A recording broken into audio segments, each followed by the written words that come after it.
Um, so we probably have a few more people coming in.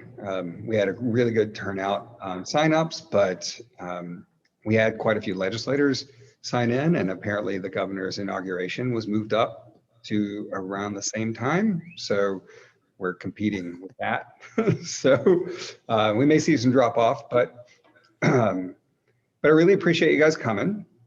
And I'm going to do a brief introduction just to hand over to you and have you introduce yourselves a little bit, because I know who you are, but our viewers don't. And so before we get started, though, this is the Josiah Bartlett Center for Public Policy. We're New Hampshire's free market think tank. I'm Drew Klein, and I'm the president. And we are here in sunny today, Concord, New Hampshire, the day after the certification of the Electoral College votes, or technically the day of the certification this year.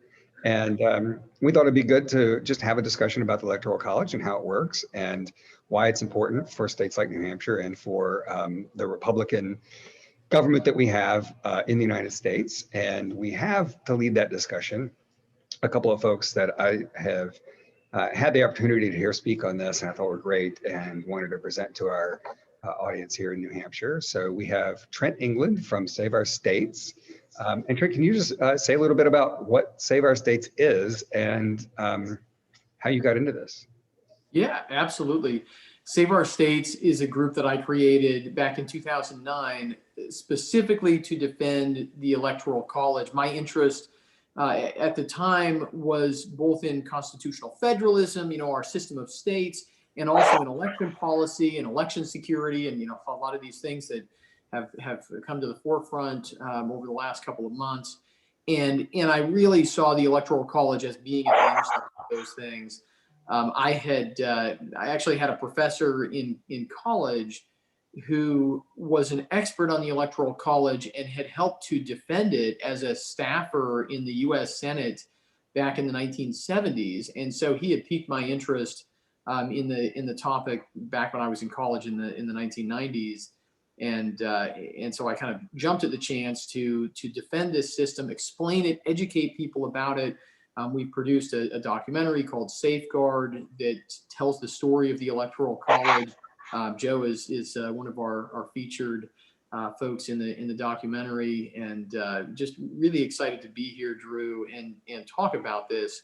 Obviously, it's something I care a lot about. I've devoted a lot of the last dozen years to working on it. Great, and that's your poster for your movie in the background there. Yeah. And where can people find that? They can find it on Amazon, or they can go to safeguard.film and find the trailer and links to watch it. But primarily right now it's on Amazon Video. It'll come to some other streaming services over the course of the year. And I have Amazon Prime, and I watched it on Amazon. And it's a really good documentary. I'd encourage everybody who's participating today to check it out. And Joe Pinion is founder and CEO of Pinion Enterprises and chairman of A Better Us, Inc. And I think Joe made some really, really insightful takes on the Electoral College in the documentary, and was very happy that you were able to come join us today. Can you tell us a little bit about what Pinion Enterprises is and what A Better Us is?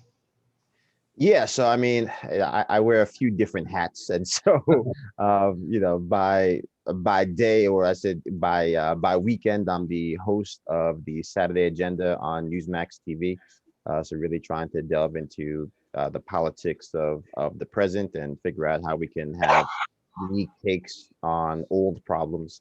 As far as my business relations, I'm the founder of Pinion Enterprises, which is really a holding company that invests in companies, but also does work to make sure that we can actually, influence, nonprofits and things of that nature to help them figure out how they can leverage their particular field of influence. Better Us really is kind of the philanthropic bucket, which really allows us to kind of roll up our sleeves and work on some specific problems.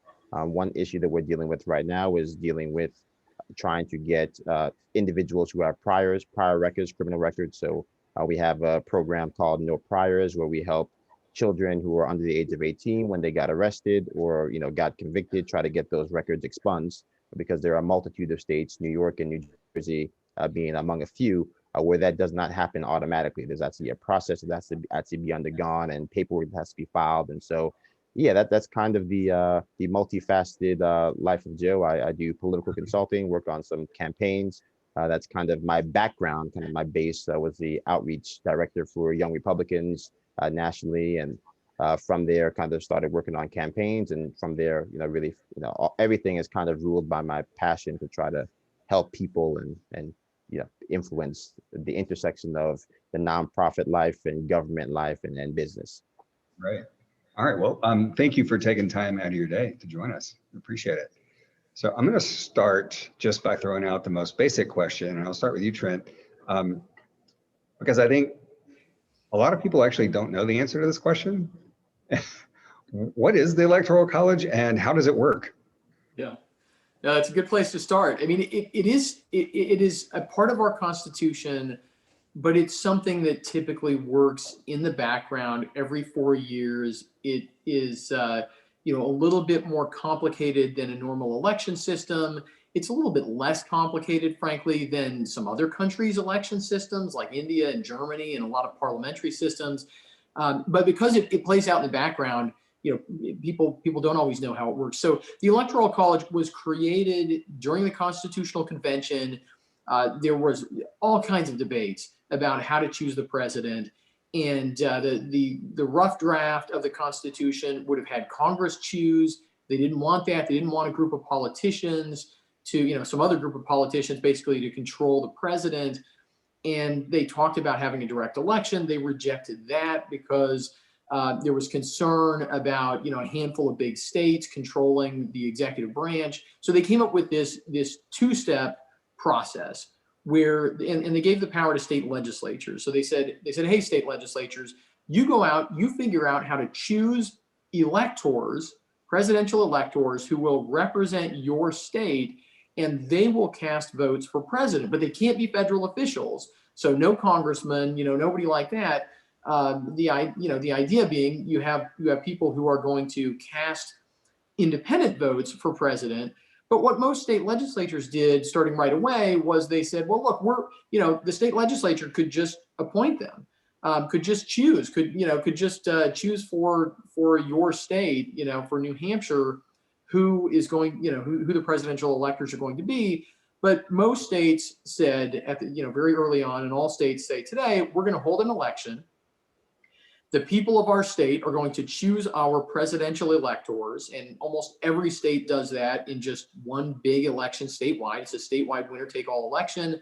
So if the Republican nominee wins the most votes in New Hampshire, then the Republican slate of presidential electors is chosen. They cast their votes, the electoral votes, for the Republican nominee, or if the Democrat wins, it's the Democrat electors.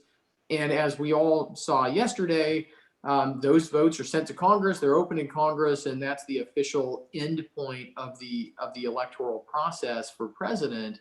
Again, most of the time it's not controversial, and oftentimes we have this sort of shorthand, or we just talk about the people look at the popular vote. The media adds up the national popular vote. I think since 2000, maybe people have been a little bit more aware of the Electoral College. But it is easy to forget that we have a state-by-state, two-step democratic process to choose the president. And I'm sure we'll get into some of the reasons why it's a good thing, but that's basically how it works. One of the mysteries, I think, surrounding the Electoral College is the fact that on your ballot, when you go in for a presidential election, you have the name of the presidential candidate and the vice presidential candidate on your ballot. So people think that they are choosing the president and vice president, when in fact, they're voting for the electors to elect those candidates that they check on their ballot. In New Hampshire, all the way up into the 20th century. So it used to be the practice in every state that you were actually voting for the slate of electors, and the electors were on the ballots. Their name were on the ballots. New Hampshire did that well into the 21st century, or the 20th century. And then they, custom switched it to having the presidential names on the ballot. So we think we have a popular election when in fact we don't. the states actually elect the president.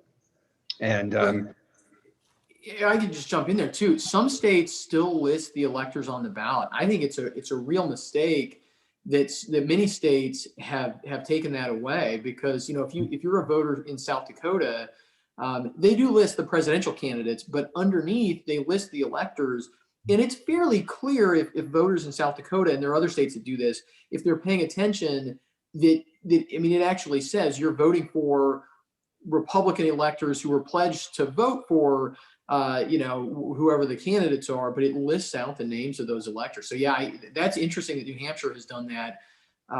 They should go back. They should switch back and list the names of the electors. I mean, for no other reason than just civic education to help people understand how this process really works. Yeah. Joe, when you're talking to people about the Electoral College, you've gone out and done a lot of grassroots stuff. What do you find is the hardest thing to talk to people about? What is the thing that they fixate on and don't understand about it? Well, I think there are a lot of myths floating around about the Electoral College. This, for something that is understood very well by a few people, it seems like there are a multitude of people who seem like they know exactly what it is, how it was started, and why it was started. So I think one of the things that I confront all the time is that people basically calling it a relic from history, that's some vestige of racism and slavery and all these other things. As I try to, I think, Trent can talk about a lot of this stuff in greater detail than I can, but I think when I try to boil it down to its finer parts, and I say, look, the reality is that, people that look like me are free.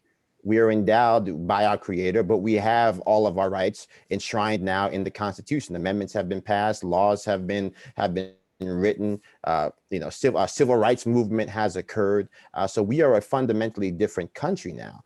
So this notion that somehow that the Electoral College is no longer valid simply because of the fact that it originated in a time when most people, Black people, women, were not endowed with all their rights, simply is a misnomer. And so I think that's one of the things that we just have to really break through, this myth busting, so to speak, to get people to embrace the fact that issue by issue, step by step, the Electoral College in many ways is part of the reason why it's the name of the movie. It is the safeguard for our republic. It is this check on the power, this ultimate check on the power that ensures that we do not trample the rights of the ultimate minority, which is the individual. And by extension, also the rights of minorities in general. Because as we talk about in the film, when you start having a world where you no longer have to galvanize votes across a wide swath of places, from the plain states to your urban centers, you create a world where it's very easy to say that we got more votes than the other person. We no longer need to respect the rights and liberties of Black people, who only represent 7% of the total vote. We no longer need to respect the rights of the people of New Hampshire, because they're a very small portion of this nation of 350 plus million souls. So it does in many ways force the type of compromise that, if you look around today, is sorely needed in society. Yeah, I think that's a great point about the way the Electoral College kind of brings the country together, right? So if you have a national popular vote and the presidency is elected purely by national popular vote, then you have, and the way the country is demographically aligned today, the major population centers on the coasts are pretty much, and Illinois and a few places in the middle are getting to decide who the president is, and that has an effect on the way the presidential candidates will campaign. Right. It has an effect on dividing our country by population and region. If you read George Washington's farewell address, one of his great concerns, and one of the great concerns with the founders and the framers in general, was unity and trying to tamp down faction, right? So the Electoral College was designed to do that. To tamp down a regional faction and to bring the country together. And Trent, I'll go back to you. Can you sort of explain how the Electoral College system works in that way to sort of foster national unity versus the way, say, the National Popular Vote Initiative would work? Yeah, absolutely. And I think what I'll say first, because this is, Joe mentioned there's so many myths out there, and oftentimes people will say things like, well, every other country just has a direct election for their, executive. And that's not true. And it's particularly not true because of this very issue. When India was writing a constitution in I think in 1950 or the late 40s, when West Germany was writing a constitution after World War II, both of those places, those are big countries. They're diverse countries, especially India, right? I don't think there's a country that is more diverse than India.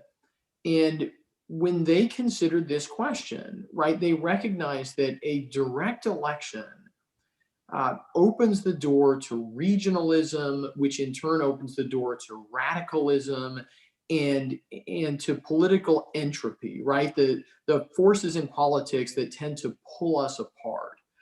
And the founders recognized this in a really practical way, right? They said, look, you have a direct election. I mean, some states are just really big, and they were really focused at the time on states. I think today it makes more sense to think in terms of cities or media markets.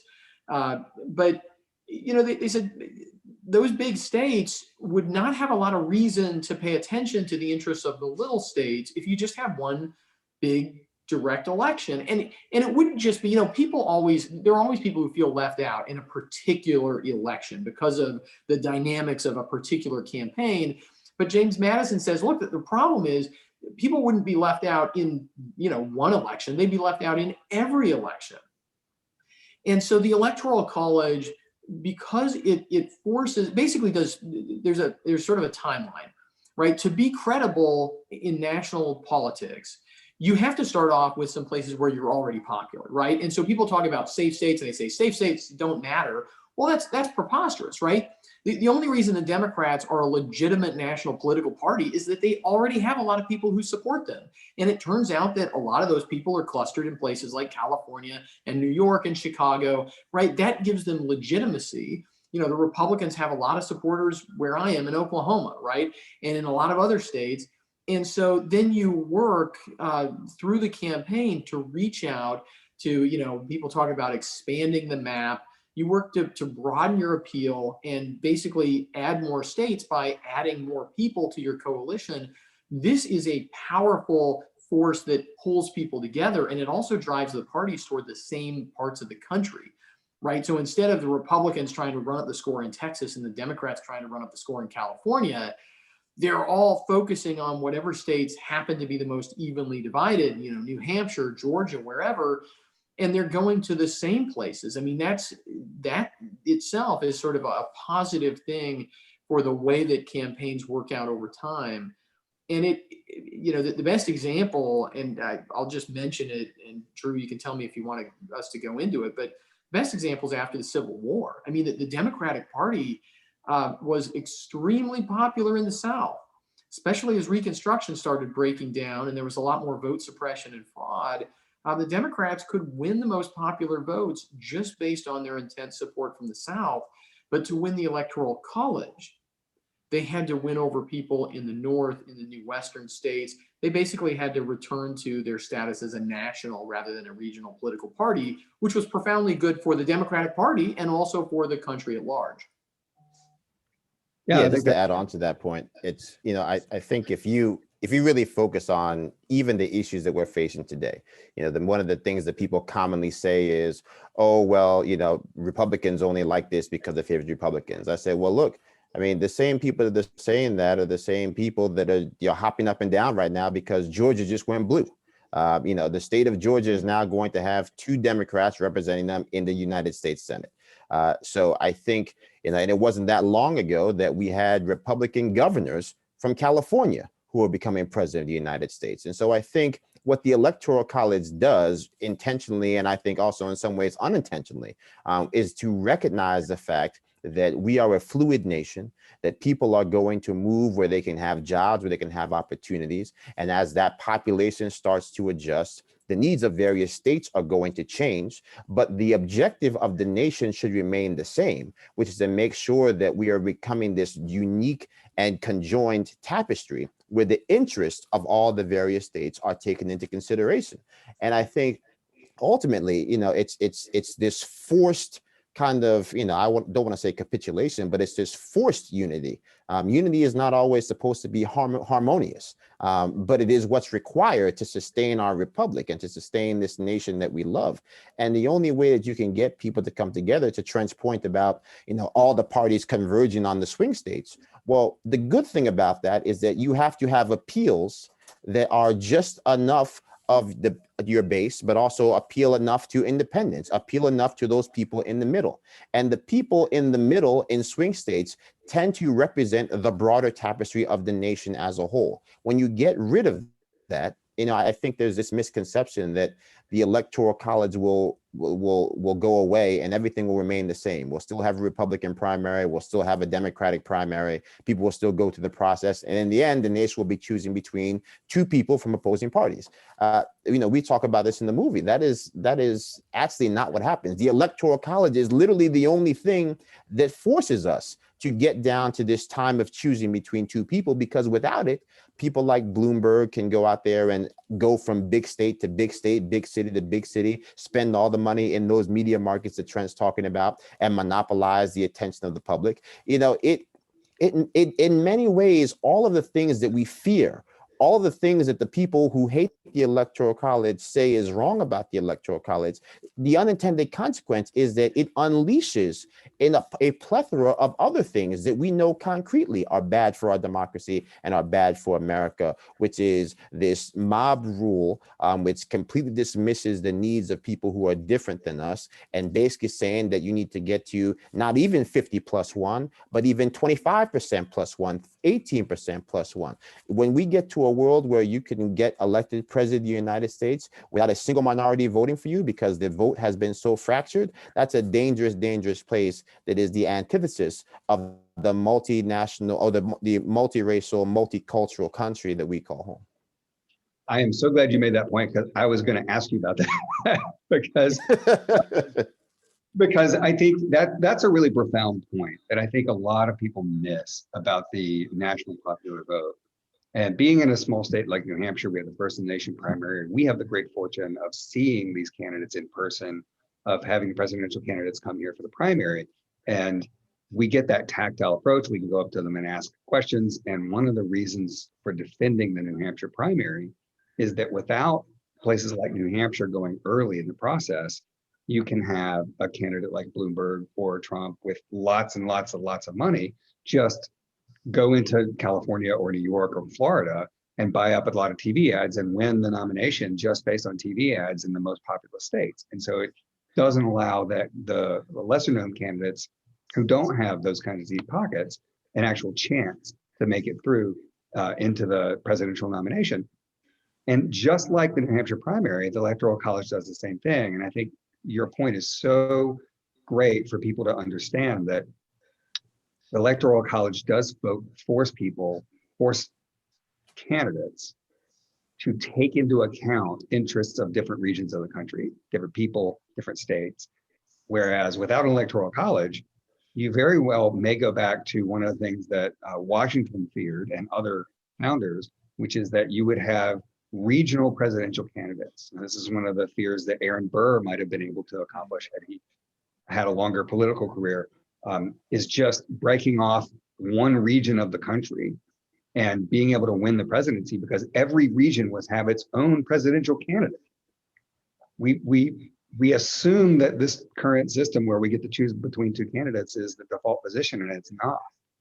And I think that's just, I mean, imagine if the Dixiecrats in the middle of the 20th century could have run against 4 or 5 other regional parties. It would have been a very different 20th century, right? So that is one of the consequences of the Electoral College that would go away with a national popular vote. And I think that was just a really profound point to make. I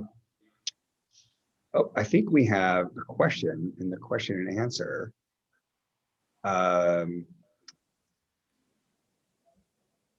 So it's about the concern over small versus large states, coastal versus non-coastal in 1789, when the largest state out of 13 or 14 was Virginia. The big state was about 10 times bigger than the smallest state.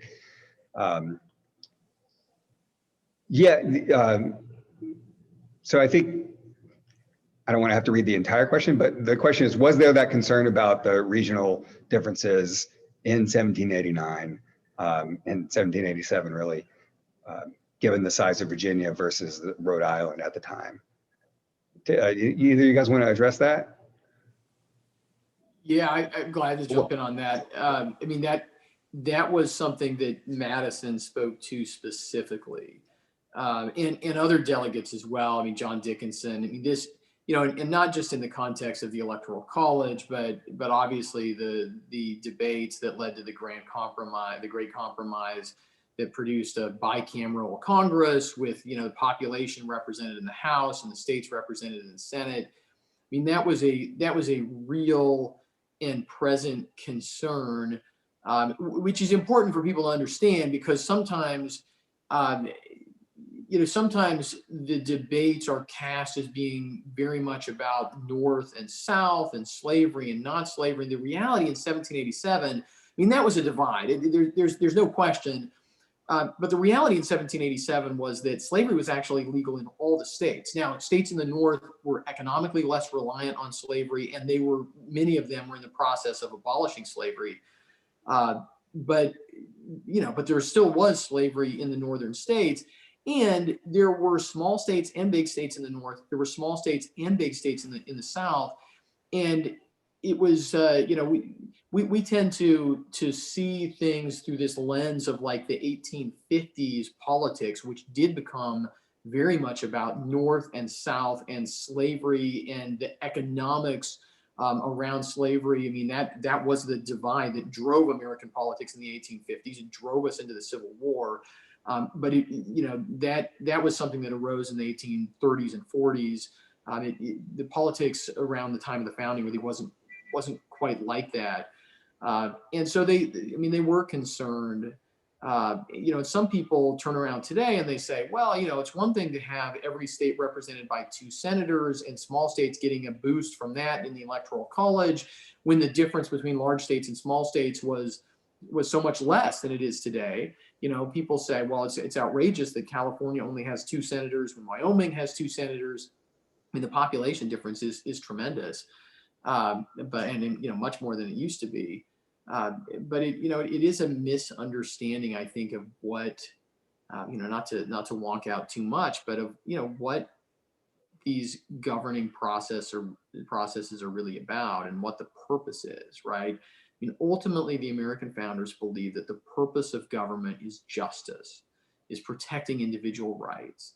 And because individuals have rights, government has to be accountable to us. We have democratic processes, but democracy is not the purpose of government, because if democracy is the purpose of government, then justice cannot be the purpose of government. Because if a democratic majority doesn't want justice, and oftentimes we know that people don't really want justice for other people who they don't like, right? Well, then if democracy is your end goal, then justice can't be your end goal. The two things are mutually exclusive. And I think people today, it's not so much that people don't want justice in some theoretical sense, or they don't want to protect minority rights, but it's that we've conned ourselves. We've been fooled into thinking that you can have it both ways, and you can't.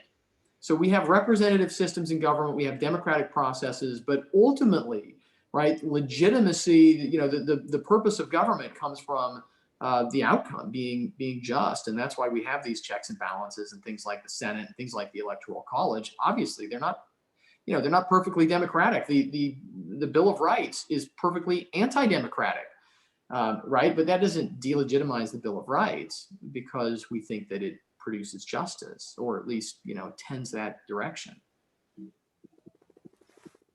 Right. Well, I mean, the Electoral College is one of those safeguards that it was designed to put a damper or a brake on direct democracy, on direct rule of the majority at the majority's will. Right? It makes sure that minorities, as defined in regions of the country, right, and different states of the country, have a say and feel enfranchised. And I think part of the concern of the founders was that if certain regions of the country or states felt like they didn't have a voice and felt powerless and felt like they were getting dominated by the larger population centers, then they would leave. Like they would try to. I mean, remember the secession question wasn't fully settled back then, and so there was this desire to keep the country together by making sure everyone had some real power, some real say in the choosing of the chief executive, right? And that's the system we have, as opposed to a popular vote, which again, doesn't have that sort of safeguard for the smaller states. So I think we need to sort of wrap up here, but any last thoughts on the Electoral College, and maybe either in context of this week or just in general? Sure. I mean, I think, for me, I think one of those myths or one of those things that we take for granted is just how future looking the founders were in the way in which they approached all the aspects of our government, the checks and balances that we've put in place.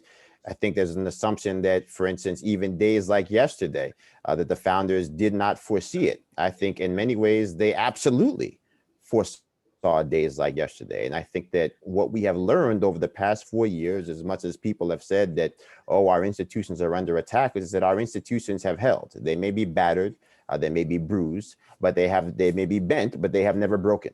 And they have lasted the test of time because our founders were so fastidious in their diligence to make sure that we actually had a system that took into account all of the potential problems that a republic could run into.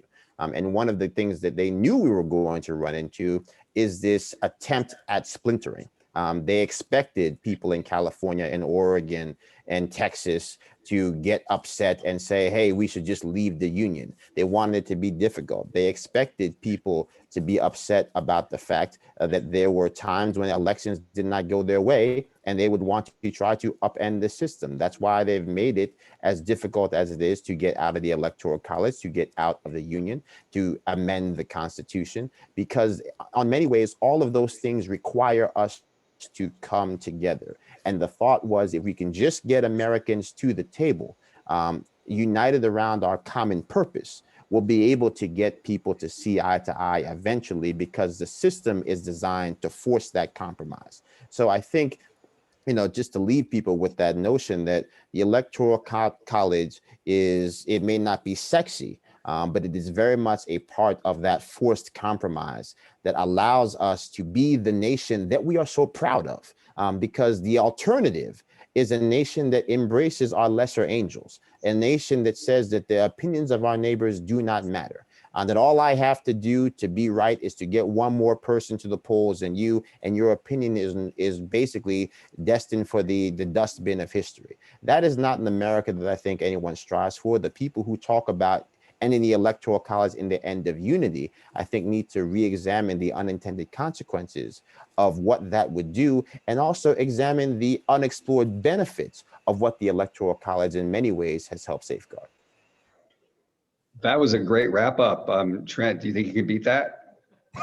No, I don't think I can beat that, but I'll say something anyway. I mean, I think politics is a profoundly practical thing, and oftentimes the criticisms of the Electoral College, including this national popular vote interstate compact that thankfully New Hampshire rejected last year, is driven by a very theoretical or ideological concern that we just have to make things as democratic as possible.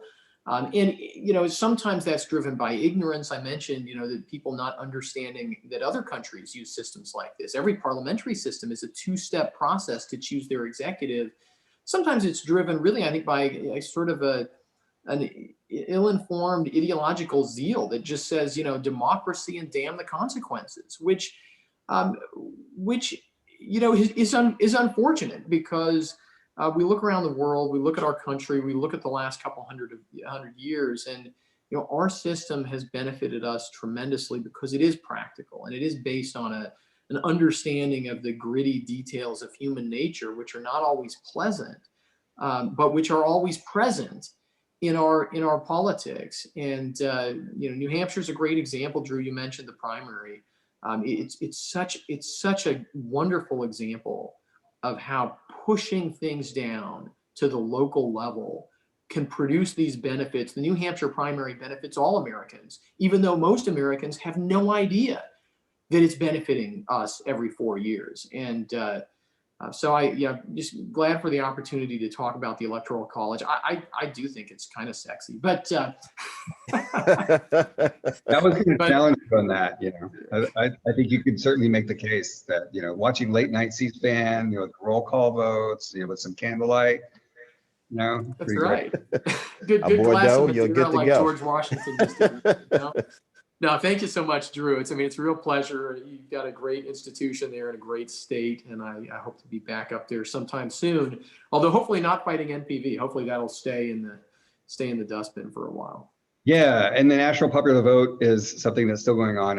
So we didn't reference in the beginning, but New Hampshire had a bill last session to join the national popular vote, and it got really soundly defeated. And I don't want to dwell on this too long but we're near the end. But for a state like New Hampshire to join the national popular vote, what would that do to a state like us? Well, I think the most poignant thing is it would be tipping over the first domino in a process that would result in ending the New Hampshire primary, because if you have a direct national election of the president, the people who are already demanding national primary system will ultimately win, because it's logical at that point. But no, New Hampshire would disappear from the political map, along with Vermont, along with a state like Oklahoma. So many of us would just vanish from the political equation, at least when it comes to the executive branch. It would be a disaster, and it would begin a process of really requiring the federalization of election rules and possibly even election administration, which I think would just be disastrous. So much better, again, to keep these things down at the state level, have lots of fights, see things work, see things fail, let it play out at that level. We do not want presidents in control of presidential re-elections, right? That is banana republic stuff. I think there are a lot of really negative, direct, and kind of secondary, tertiary effects of any kind of a national popular vote scheme. Sure. Well, one of the benefits of the Electoral College is that the states are in charge of certifying their votes, of collecting, tallying, certifying their votes. Whereas if you had a national popular vote, it takes the states out of the process. So Congress, or a body designated by Congress and the executive branch, would count the votes. And I think maybe recently we've had a little lesson in why that would be bad. Yeah. I don't know anyone who's watching yesterday and saying, man, I really wish the federal government had more authority over our state by state electoral process, but maybe that's just me. And I'll go to the last question we have to wrap up. Given the events of yesterday, but also of, I would say, this 2020 election, do you think that creates more difficulties for the Electoral College, or a stronger case for the Electoral College? Well, I'll go there. I think we're going to have some big battles ahead of us. I think that we just gave a 2-day symposium full of ammunition for people who want to try to cherry pick all the reasons why the Electoral College is bad. And so I think it's going to take a renewed effort of organizations like Save Our States and institutions like yours to try to educate the American people on the ripple effects, the sea of unintended consequences that could lie before us if we don't sit down and truly analyze the type of society that we're trying to build. Because to say that there is mess in the system does not justify us destroying the system. I think one quote that I love that was also in the documentary, Antonin Scalia, the late great justice, talking about Americans learning to love the gridlock. And I think that to me, fundamentally, we have fallen out of love with the process that makes America, this checking of the power.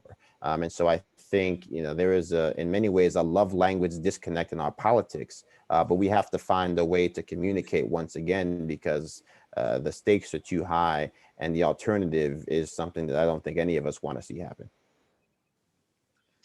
Yeah, I think I do think we're going to see continued attacks, and a lot of people trying to use what has played out recently as a rationale for attacking the Electoral College. On the other hand, I am hopeful that state legislators, who at this point are really in the driver's seat on the Electoral College process, that they look at this, and whether they're Democrat or Republican, understand that without the Electoral, this could have been so much worse. And so